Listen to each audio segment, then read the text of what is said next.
Okay, picking up where we left off, we're on page 50 looking at this particular chart, talking about that a typical 10, 1, 10, and 100 megabit per second Ethernet only uses 2 pairs, and that gigabit and above uses all 4.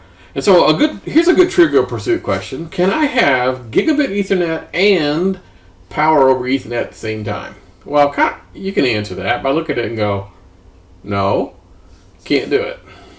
Okay, let's move on. So on page 51, they start talking about fiber optics. And so this is glass fiber, right? Instead of using a copper wire, it's just using very thin strands of glass. So instead of using voltage, and passing a signal on a copper wire, they're using light. Okay. There are 4 factors that kind of make this an attractive alternative. One is the data rate.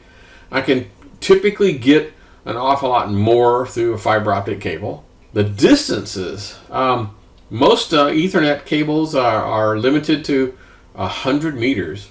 Okay. So that's, football field. Fiber is, you could do 10, 12, 20 kilometers on certain types of fiber. The installation, how expensive is it to, if I was to compare copper to, let's say I want to send a signal using copper wires, and I want to send it 10 kilometers. Well, quite frankly, I would probably just have to put like repeater after repeater after repeater after repeater, and it would cost me a great deal because the signal would degrade and I have to stop and rebuild it and retransmit it over and over and over and over. Or I can just send one fiber optic cable.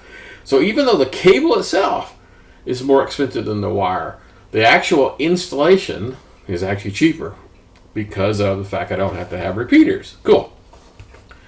All right. So let's talk about it. So less degradation of the signal. The signal runs for a very, very long time, so it doesn't need hardly any repeaters. Or that's being too generous. It needs a lot fewer repeaters. Glass is a lot lighter. Physically, the cable is very lightweight, and therefore, you can string it on poles a little tighter. It doesn't stretch in hot weather like metal wires would. Things of that nature. There's a lot of weird stuff, and it's practically immune to noise because most of the noise we get is in the the electromagnetic range, the EM range of radio and other mechanical, electrical kind of things, like you have a motor running or something like that. So fiber optic cable is practically immune to that. And another cool thing is because since all metal wires leak, so to speak, they leak EM signals. I could sneak in and clamp a device onto a wire without breaking it, clamp a device onto the wire and read what was coming in off the wire. So it's easy to tap in, so to speak. Fiber optics, that's a little more difficult to do. Okay. There's 2 different types of fiber optic cable here. One of them's called multi-mode and one of them's called single mode. Multi-mode it was when they built these scenarios, they basically said, let's make a cheap version and an expensive version. I'm not making this up. The cheap version is going to use cheap parts. It's going to have a big fiber optic cable, physically large strands of glass. It's going to use cheap LED lights as a source. And light, because the cable's kind of big, it does have an opportunity to kind of bounce around inside the cable. And so the distances you can get with these guys is about 1 kilometer. But the stuff is very cheap to install. The cable itself is not very expensive. And it's more flexible. You could take one of those and the bend radius. I think a bend radius for a typical one of these is about 4 inches, which means you could almost tie it into a knot. But you can make a knot about that big around. You make a circle about that big around without breaking it. Okay. And then the more expensive one. And the expensive one is the single mode. The single mode has a tiny, tiny core. And it uses lasers instead of LEDs. So it's a little bit more expensive. And so since it's tinier, it doesn't bounce around much, which means it can go for kilometers, many kilometers, 10, 20 kilometers, before it needs a boost. So The actual cost of the cable itself is not that much. In the beginning, there used to be a lot of differences in the cost between multi-mode and single mode if you were just buying a spool of the cabling. Now, just with market pressures, I guess, the actual cost of the cables, they are roughly the same. But the card that you plug in on the other end, whether it has an LED or a laser, yeah, that'll make some difference. Okay, so essentially, single mode is expensive, uses lasers, and it's not the cable, but the big picture. It's more expensive, uses lasers, and shoots for a lot longer distances. It's also less flexible. The bend radius on a lot of these cables is like 2 or 3 feet. I've been into mechanical rooms where they have they always have leftover cable, and they have this gargantuan spool loop on the wall. It'll be like a 3-foot circle, and it's like winding up your garden hose. It's like 2 or 3 rings of this stuff, and then they use the end of it. And they do that in case they actually have to pull some more cable somewhere. So, every time you connect between fiber optic and twisted pair or copper, what do you have to do? Well, obviously, there's not going to be a mechanical thing. It's not going to be like go to the hardware store and buy an adapter that connects this size pipe to that size pipe. That's not how this works. Clearly, light and voltage do not match. So I need to plug these things into a box, a powered box. So if I had a fiber optic cable coming in and I want to convert it to an RJ45 Ethernet cable at the other end, I'm going to have a box, a physical box with a power cord coming out of it.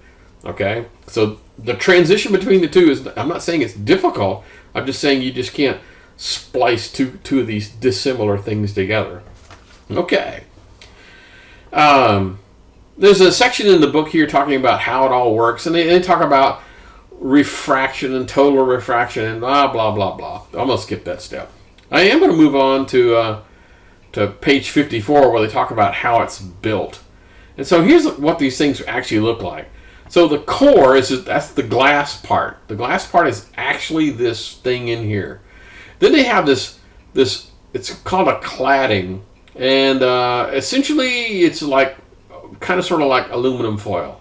It's designed to be somewhat reflective, so if light kind of made it snuck out, it won't mess things up.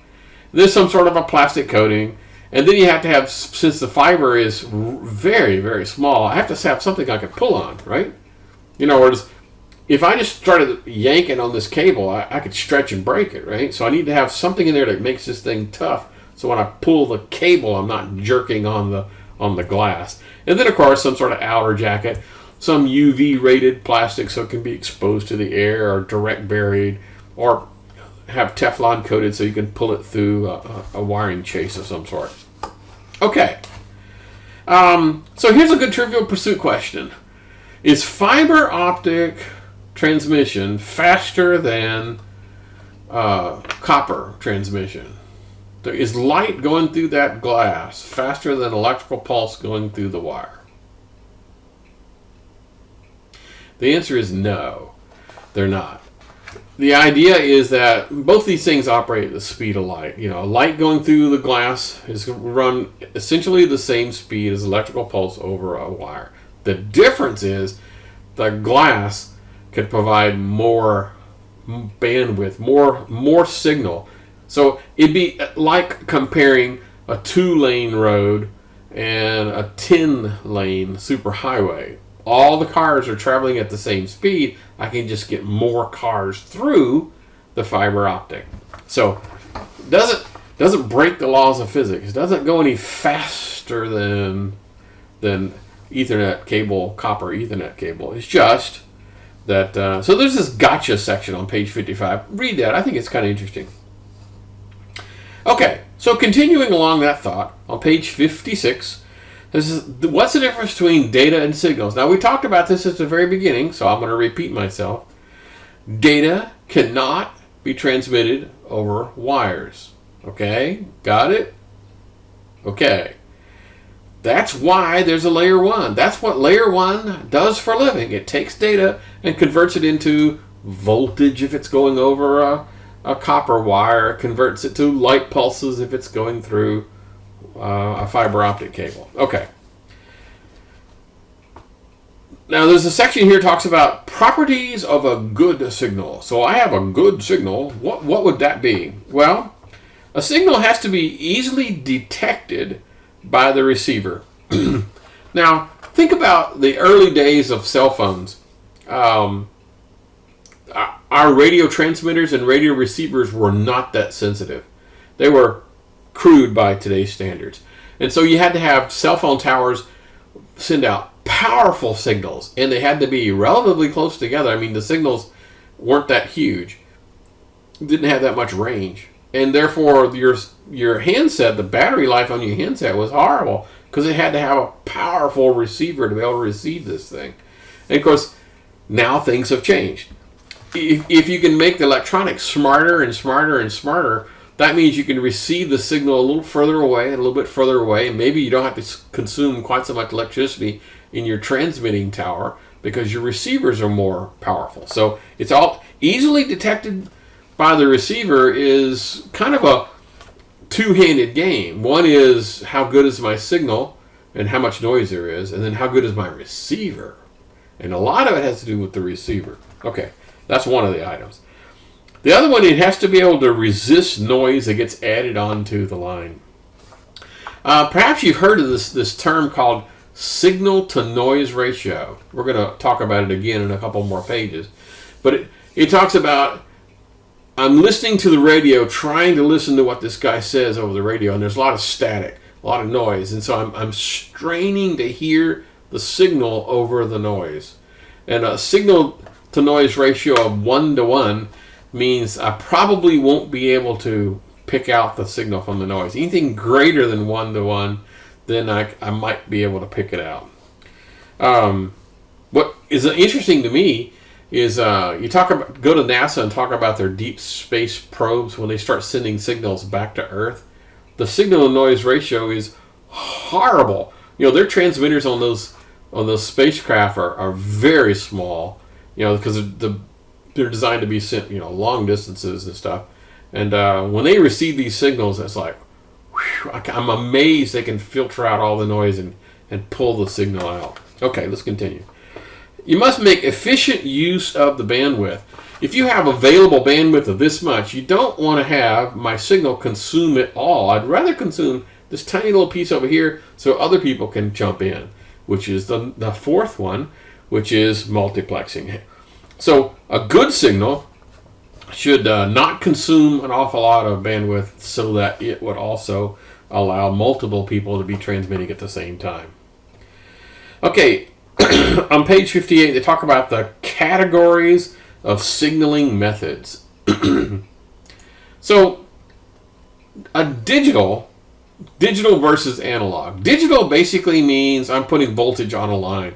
I'm putting 5 volts on or minus 5 volts, and the voltage just comes along and it just very abruptly goes doink and then moves on. So it's a stair step. It's what's called a square wave. If you were to look at this through an oscilloscope, you'd see a little square wave thing.